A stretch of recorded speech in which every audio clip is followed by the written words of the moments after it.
Bonjour à toutes et à tous et bienvenue dans ce point de marché de ce lundi 20 décembre 2021, Trading University Center. Je suis ravi de vous retrouver. Il est 9h30. Bon, on a du retard pour ce matin au niveau de ce point de marché. Tout d'abord, on va passer sur l'avertissement légal des risques. Je vous laisse prendre connaissance et on dirigera directement vers les marchés.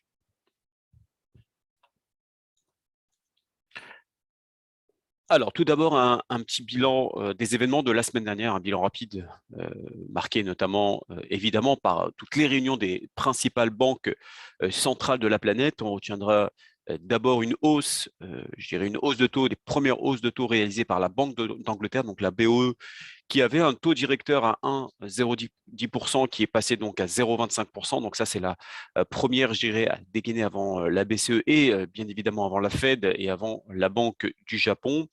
Donc, première hausse de taux pour la Banque d'Angleterre. On savait que la situation sur les salaires étaient bien peu tendus, je dirais, que sur la zone euro, par exemple. Et également, le niveau d'inflation continue d'être tendu. Donc, avec la Banque d'Angleterre a décidé d'agir et a relevé pour la première fois son taux directeur. Alors, l'autre rendez-vous de la semaine dernière, c'est évidemment, bien sûr, la réunion de la Réserve fédérale américaine avec une banque centrale américaine qui est apparu, je dirais, plus agressif que ce qui était anticipé. 3 hausses de taux sont prévues donc pour l'année prochaine.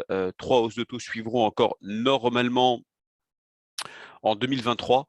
Et puis surtout une banque centrale qui a donné, je dirais, le sentiment qu'elle a qu'elle s'intéresserait plutôt à s'inquiéter de cette fameuse inflation euh, qui était initialement perçu comme transitoire et qui s'avérait être beaucoup moins transitoire que cela. Euh, En tout cas, on rappelle que Jérôme Powell, donc le président de la Fed, et donc avait supprimé, je dirais, le terme transitoire pour qualifier l'inflation, je dirais, quelques jours avant cette fameuse réunion de ce mercredi. Le communiqué de manière globale et effectivement moins accommodant que certains pouvaient attendre. On savait quand même qu'une révision de la position de la Fed était nécessaire avec des chiffres d'inflation, on rappelle que le plus haut, c'était le plus haut depuis 1982 aux États-Unis. Il fallait effectivement commencer à prendre les devants.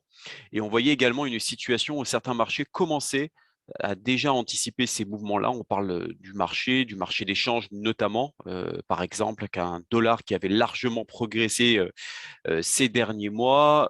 On rappelle également que le marché, avec un marché spécifique, le marché des futurs Fed Funds, donc une estimation que ce que seront les taux de la Fed sur des échanges de réunions mensuelles, eh bien, ces futurs Fed Funds ont déjà pricé déjà des hypothèses du redressement des taux pour le mois de mai ou de juin. Et en fait, une fois que le communiqué de la Fed est tombé, cette semaine, eh bien, on a vu que les probabilités pour un redressement, je dirais, de taux se sont avérées plutôt. En fait, dans l'année, on a des probabilités qui commencent à ressortir désormais pour le mois d'avril, notamment pour une possible première hausse de taux. Cela veut dire quoi? Ça veut dire que la Fed, et c'est ce qu'elle a annoncé, va devoir accélérer son tapering, son fameux ralentissement des achats d'actifs. Et donc, ce ralentissement va passer à 30 milliards de dollars par mois, ce qui veut dire qu'en l'espace d'un trimestre, elle pourra complètement réduire les achats d'actifs, donc soit 1 milliard par mois. J'avais déjà commencé, plus de 101 milliards déjà par mois, ce qui avait déjà commencé à être diminué là nettement accéléré pour qu'ils arrêtent complètement ces achats d'actifs au mois de mars et puis ensuite entamer donc une première hausse de taux qui est très probablement arrivera au deuxième trimestre. Alors, du côté de la BCE, un message plutôt prudent, plutôt accommodant, même si la Banque centrale européenne, par la voix donc de Christine Lagarde et d'autres, je dirais, d'autres speakers de la BCE qui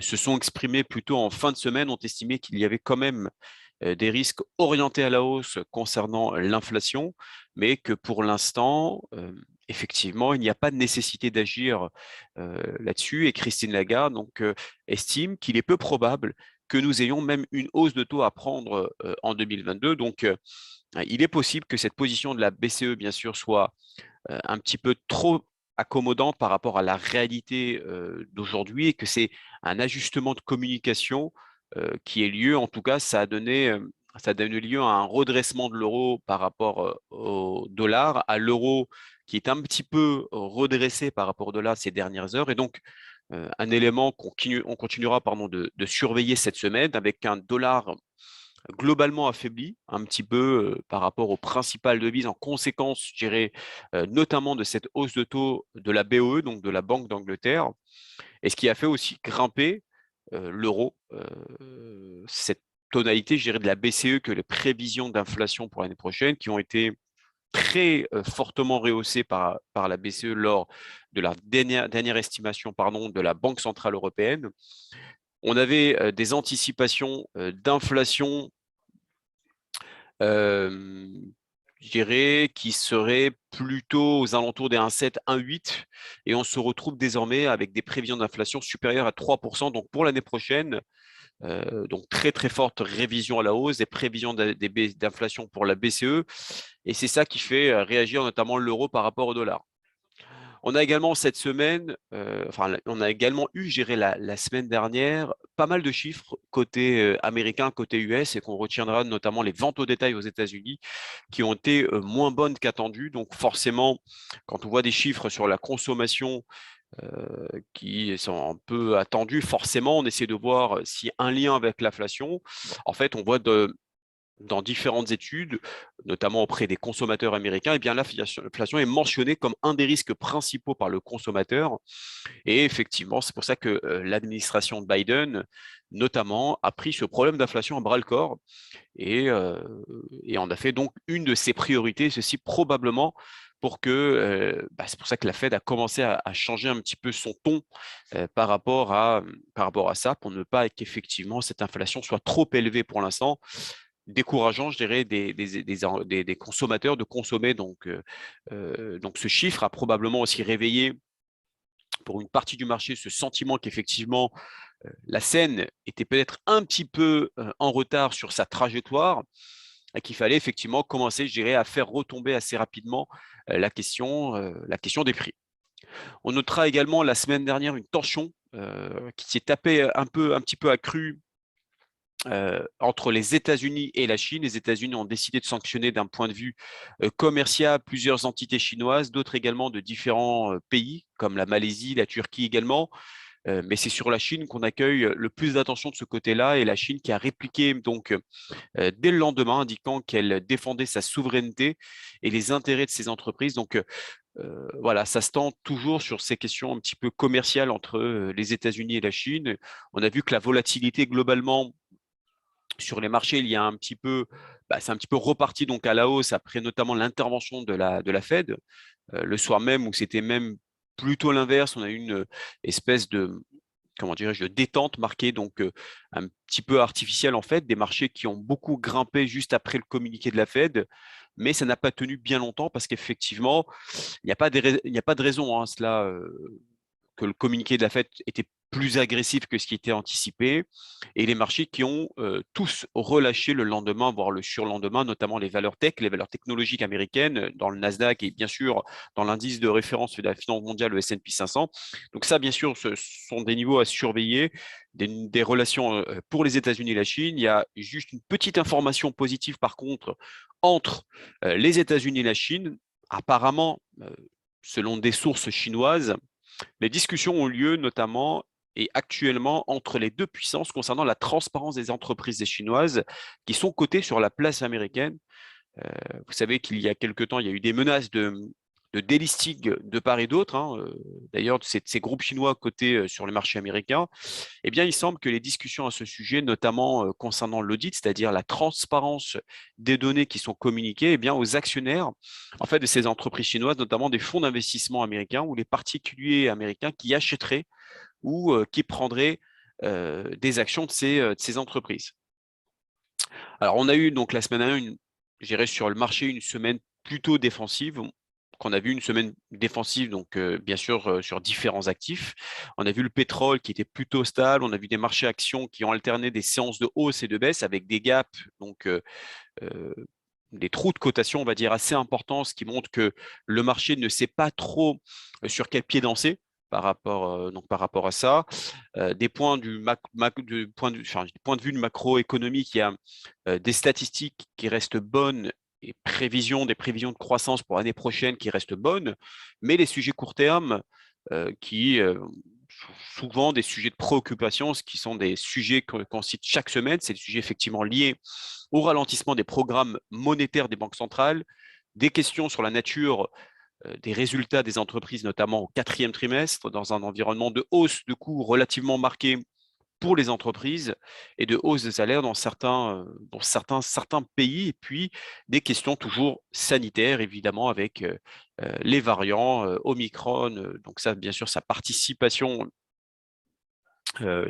sûr de cette dette de nervosité où le marché va alterner à des phases de rallye assez importantes et puis d'un seul coup des rechutes.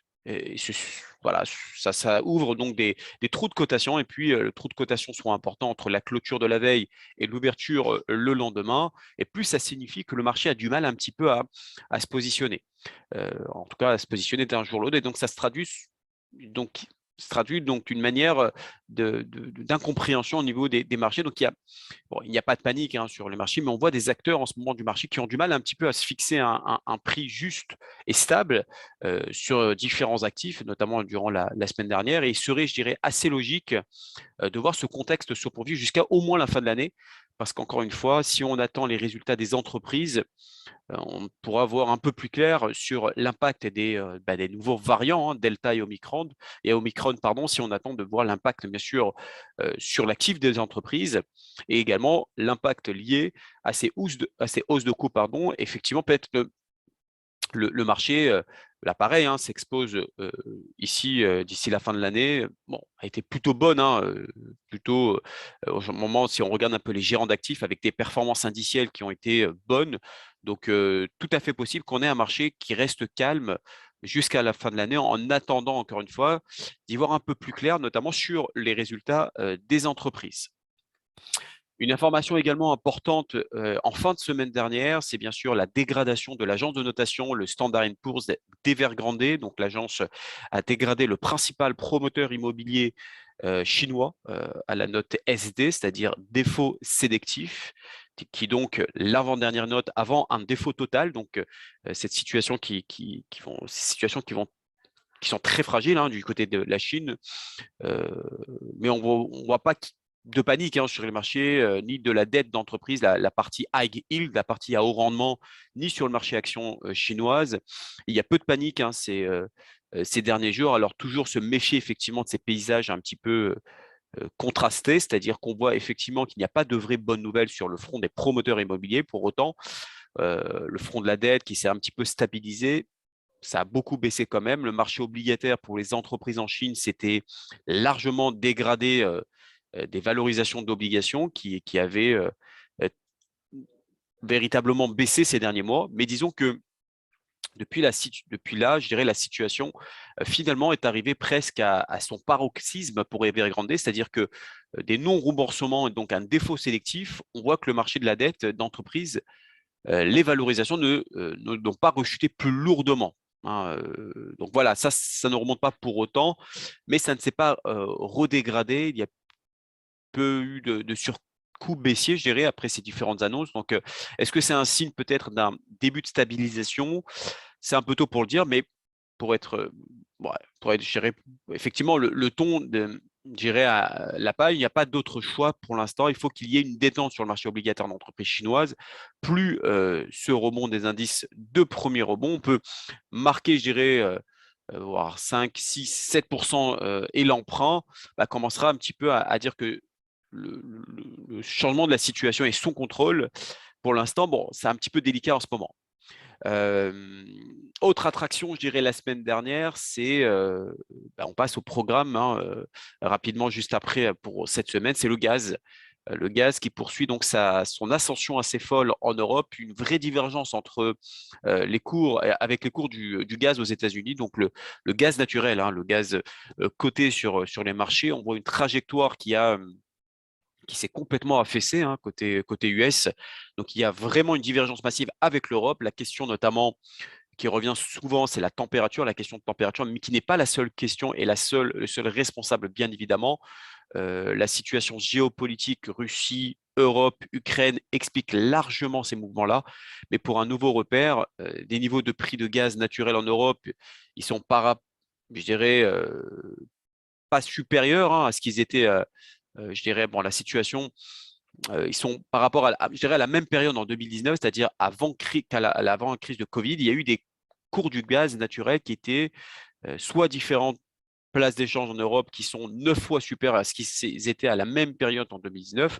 Donc on voit bien que le niveau totalement intenable en fait de ces cours de gaz et qui nécessite une détente urgente sur le front géopolitique pour commencer à avoir une Russie peut-être un peu plus souple sur l'envoi de son gaz en Europe.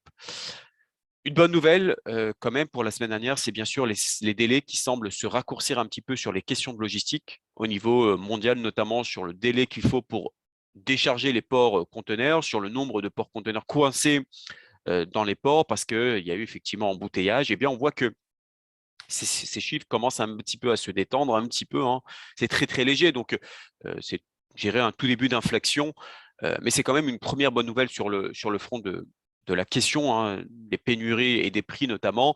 Mais encore, voilà, quand on n'est qu'au début. Hein, donc, c'est pas certain que le marché, pour l'instant, commence déjà à saluer ça reste quand même des éléments vraiment très anticipés qu'on commence à voir, même s'ils n'ont pas produit pleinement leurs effets, voir ce qu'on peut dire pour la semaine dernière. Au niveau de cette semaine, rapidement, c'est une semaine relativement courte, surtout entre mardi et jeudi, qu'on aura des événements économiques. Donc aujourd'hui, donc lundi, pas de grosses statistiques à se mettre sous la dent. Demain, mardi, on aura des chiffres de confiance des consommateurs pour l'Allemagne et pour la zone euro.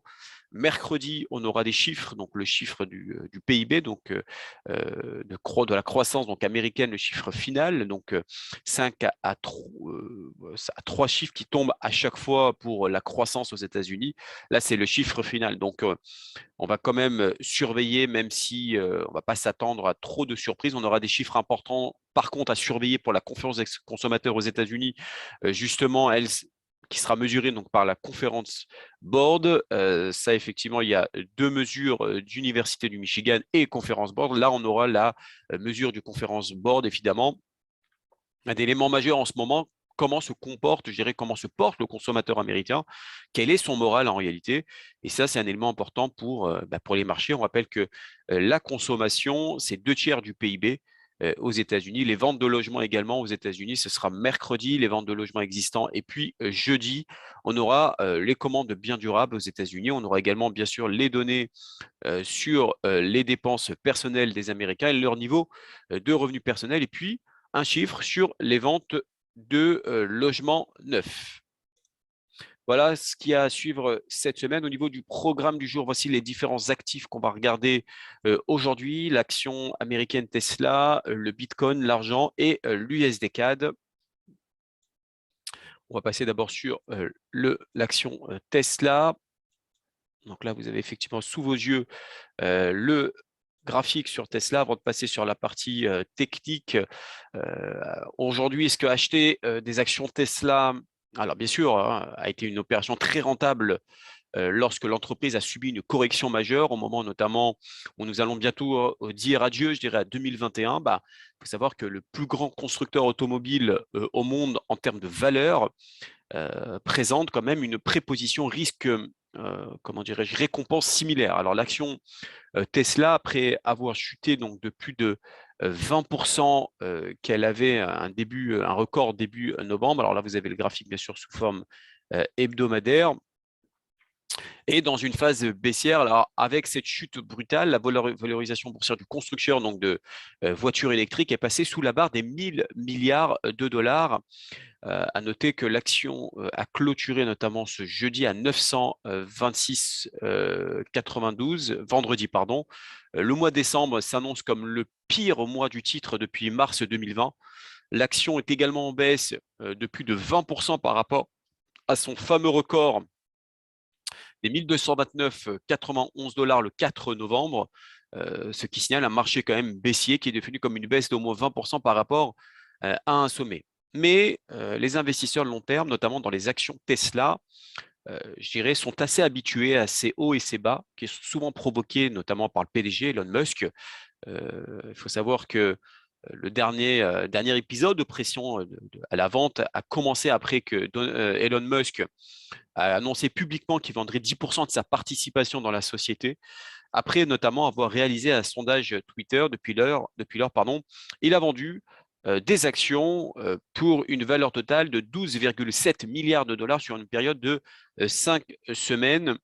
Alors, extrême volatilité de Tesla sans, comment dirais-je, aucun catalyseur fondamental, met en évidence, je dirais, un dilemme auquel sont confrontés de nombreux investisseurs à long terme qui ont une aversion pour les mouvements extrêmes. En tout cas, après le dernier plongeon, l'action Tesla était encore en hausse de 36% en 2021, après avoir été multiplié par plus de 8 l'année précédente. Alors après, je dirais, voilà, c'était étonnant de remonter. Il est difficile de recommander cette action d'un point de vue fondamental. Il ne fait aucun doute que Tesla domine le marché des véhicules électriques et que son avance serait bien sûr assez difficile à rattraper, mais son action se négocie à des multiples extrêmement élevés. Parce qu'aujourd'hui, vous savez que l'action Tesla s'élève à hauteur de 926. En termes techniques, l'action a encore un potentiel pour aller chercher cette ancienne résistance de 2021. Alors, à savoir que je suis sur un graphique hebdomadaire. Donc, je vais vous tracer effectivement ici l'ancienne zone de résistance qui est devenue support, puisque depuis la cassure de la semaine du 18 octobre 2021, l'action a subi un record pour la semaine du 1er novembre 2021. Le titre est en train de buter, notamment sur ce qu'on appelle la Tenkan-sen en Ishimoku. Il pourrait effectivement aller chercher ce niveau-là et pourrait rebondir à ce niveau-là. Donc, ça pourrait être un niveau de support assez intéressant. Pour l'instant, les signaux sont plutôt baissiers sur l'action Tesla. Les objectifs, si on regarde l'analyse graphique sur un hebdomadaire, on peut aller chercher les 890, voire les 870, qui pourrait être une variation baissière de quasiment entre 40 à 60 dollars de variation à la baisse. On va regarder en journalier ce que nous donne la configuration graphique. Effectivement, nous avons ici, on était totalement suracheté et effectivement, le marché a commencé un petit peu à donner des signes d'affaiblissement. Et là, le marché pourrait aller chercher encore beaucoup plus bas, notamment pour aller chercher au moins 40 à 60 dollars de variation à la baisse. On va regarder ensemble ce que préconisent les analystes trading central sur notamment l'action Tesla, notamment sur du moyen terme. Ils envisagent effectivement plus loin que ce que je préconisais, notamment sur la zone de support, parce que si effectivement la zone de support serait cassée, on pourrait chercher, comme le préconisent donc les analystes trading central, à 794, 730, tant qu'on est en dessous des 1087. En revanche, si nous passons au-dessus des 1087, nous pourrons aller chercher des 1200, 2272. Pour l'instant, ce n'est pas le contexte actuel. Nous allons passer donc sur le précurseur des crypto-monnaies, le fameux Bitcoin. Alors, le Bitcoin, je vais d'abord vous montrer le graphique en hebdomadaire. Alors, le graphique en hebdomadaire, donc là, je vous ai tracé. Alors, je vais retirer pour l'instant l'indicateur Ishimoku pour que ce soit un peu plus clair. Donc, je vous ai tracé effectivement ici ce qu'on appelle la fourchette d'Andrews entre une variation haussière retracement. Donc, nous avons trois vagues, première vague, deuxième vague, enfin deux vagues, pardon, une première vague, deuxième vague. Nous avons des zones qui sont tracées en oblique. Donc là, en l'occurrence, le marché est en train de buter tout simplement sur le support oblique. Mais attention, nous sommes sous les moyennes mobiles, que ce soit cette période, 25 périodes, 50 périodes. Et à partir du moment où on est sur des niveaux clés des moyennes mobiles, généralement le signal est plutôt baissier. Donc, mais attention, on pourrait avoir des gros niveaux de rebond aux alentours des 40, on va dire 43 270, 41 590. Pour l'instant, le marché est sur le support, puisqu'on est sur un support oblique, là, hein, comme vous pouvez le constater à partir de cette fourchette d'Andrews. Ça, c'est plutôt en hebdomadaire. On va regarder en journalier. Alors, en journalier, pour l'instant, la configuration est fortement baissière. Les niveaux de support sont donnés aux alentours des 41 000, voire 35 000. Pour l'instant, le marché, comme je l'avais montré sur de l'hebdomadaire, on est tout simplement orienté plutôt à la baisse. Alors, attendez, je vais juste vous mettre et vous retirer pour l'instant l'Ishimoku. Le niveau de support, donc là, on a une résistance oblique. Si on reporte en dessous, nous avons un canal baissier. Et donc là, effectivement, soit si ça casse ce niveau de support que vous avez vu sur la formule hebdomadaire, on pourrait aller chercher tout simplement ce niveau aux alentours des 44 000 et rebondir à ce niveau-là. Soit tout simplement le marché en fin de journée pourrait passer au-dessus de la moyenne mobile cette période et à ce moment-là, pour aller chercher cette oblique à ce niveau-là, voire casser et aller chercher la moyenne mobile sur 25 périodes. Alors généralement, il faut savoir une chose, que lorsque le marché casse la moyenne mobile des 7 périodes, le marché a tendance à aller chercher les 25 périodes de manière technique. Au niveau de ce que préconisent les analystes training central, il reste haussier tant qu'on est au-dessus des 41 000. Alors, la 41 000 est un niveau clé, c'est un niveau à laquelle le marché pourrait éventuellement se retourner. Pour l'instant, on n'y est pas, mais c'est vrai que la dernière analyse en daily qui a été faite le 13 décembre, pour l'instant, le marché continue un petit peu à chuter et là, on est effectivement dans une dynamique plutôt baissière sur le marché des crypto-monnaies. Donc, il faudra être vigilant par rapport à ces fameuses 41 000. Mais si effectivement on les cède, à ce moment-là, on pourrait chuter plus fortement. On va passer sur l'argent métal, le petit frère de l'or, l'argent métal qui effectivement commence un petit peu à donner des signes intéressants.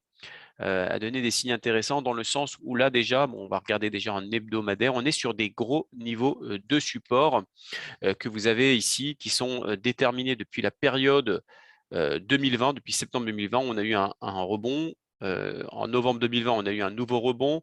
En août 2021, on a eu un rebond. Ici, vous avez effectivement septembre 2021 encore un rebond. Et on est sur la zone clé, la zone où le marché pourrait rebondir de nouveau. Alors effectivement, si vous voulez gérer correctement ce qu'on appelle le money management, à ce moment-là, il serait judicieux de mettre un bon niveau de stop un petit peu en dessous de ces mèches-là, en dessous de cette mèche-là qui serait un stop aux alentours des 21,40 pour aller chercher la moyenne mobile cette période aux alentours des 23,23, voire même aller au-delà. Mais attention, la dynamique est quand même baissière, donc il faut quand même rester vigilant parce que ce niveau de support pourrait céder. Et donc, si ça cède, on pourrait aller chercher tout simplement les 20,70. Pour l'instant, on est sur ce gros niveau de support, en tout cas en hebdomadaire. En journalier, ce qui est intéressant, c'est qu'on a quand même des signes plutôt positifs sur les trois dernières séances, notamment depuis le 15 décembre 2021, où là, le marché a cassé donc, la moyenne mobile cette période. Donc là, on pourrait faire ce qu'on appelle un pullback sur cette moyenne mobile. Et donc, du coup, on pourrait aller chercher cette moyenne mobile des 25 périodes à 23,01, voire les 23,16 dans un second temps. On va regarder ensemble ce que préconisent bien sûr les analystes training central qui restent baissiers sur du moyen terme. Une analyse qui est faite notamment aujourd'hui à 6h58 du matin. L'objectif, c'est d'aller chercher les 22,25, 22,10. Mais attention, si on casse les 22,54, on pourrait aller chercher les 22,67, 22,70. Moi, c'est ce que je préconiserais, c'est-à-dire plutôt de prendre le scénario alternatif qui serait d'acheter au-dessus des 22,54. Enfin, nous allons passer sur l'USD4, le dollar américain contre le dollar canadien. On en a parlé à de maintes reprises et effectivement, le marché continue à accélérer sur cet actif qui est extrêmement intéressant, que je recommande fortement, puisque nous avons effectivement ici ce qu'on appelle un V-bottom qui est très, très, très bien prononcé, puisqu'on peut le constater à ce niveau-là que le marché pourrait de nouveau accélérer. Alors effectivement, le V-bottom, il est là. Vous voyez, comme vous avez une forme de V, vous avez les retracements de Fibonacci. Donc, il a fait appui sur les 61,8% pour 1,2638. Et là, la semaine dernière, le marché a franchi cette zone de résistance. Et là, tout nous porte à dire qu'on peut aller chercher assez rapidement les 1,3008 qui est les 127% des Fibonacci, voire les 141% à 1,3089. Si on reporte, parce que le V-bottom, il faut savoir une chose, c'est que normalement, on reporte ce qu'on a à l'intérieur de ce V-bottom et vous le reportez au-dessus pour rechercher un objectif moyen-long terme sur cet actif. Et là, effectivement, on pourrait aller chercher sur du moyen long terme cette zone-là, aux alentours des 1,3311. En tout cas, c'est un scénario intéressant à prendre sur cette valeur. Ensuite, vous avez en journalier tout simplement comment l'indicateur Ishimoku prend appui. Vous voyez ici, vous avez la Tenkan-sen. Depuis le 16 décembre, le marché a fait tout simplement rebond dessus. Et là, on peut aller chercher les 1,3008. Si vraiment vous voulez gérer correctement votre gestion de risque, vous mettez un point d'achat et vous mettez des bornes de sécurité aux alentours des 1,27. Vous allez chercher un ratio intéressant sur cette valeur. On va regarder ensemble ce que préconisent les analystes Trading Central. Sur du moyen long terme, la dernière analyse a été faite cette nuit à 1h34 le 20 décembre avec un objectif à 1,30 voire 1,3190 tant qu'on est au-dessus des 1,2625 et c'est effectivement ce que je vous préconiserai également. Voilà pour aujourd'hui, pour ce lundi 20 décembre 2021. Je n'ai plus qu'à vous souhaiter une excellente journée et je vous dis à demain pour un nouveau briefing.